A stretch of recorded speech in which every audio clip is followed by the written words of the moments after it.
මෙම දිනවල ඔබ නිරීක්ෂණය කරන්නට ඇති ඇතැම් මාධ්‍ය සහ ඇතැම් තැනැත්තන් විශේෂයෙන් සත්‍යයෙන් තොර අසත්‍ය තහවුරු නොකරන ලද තොරතුරු සමාජගත වීමේ ප්‍රවණතාවයක් තිබීම.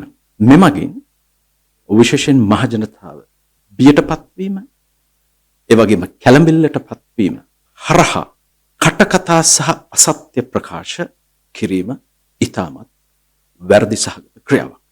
කටකතාවක් හෝ අසත්‍ය ප්‍රකාශනයක් කටවචනයෙන් සහ තොරතුරු හා sannivedana තාක්ෂණය ස්වයංක්‍රීය පද්ධති හෝ කෘත්‍රිම බුද්ධිය ඇතුළු ස්වයංක්‍රීය පද්ධති හෝ යම් ලිඛිත විද්‍යුත් එවැගේම ඩිජිටල් හෝ වෙනත් යම් ආකාරයක මාධ්‍යයක් හරහා sannivedanaya කිරීම, ප්‍රචාරය කිරීම, පළ කිරීම සහ නිර්මාණය කිරීම වැරදි ක්‍රියාවක් බව.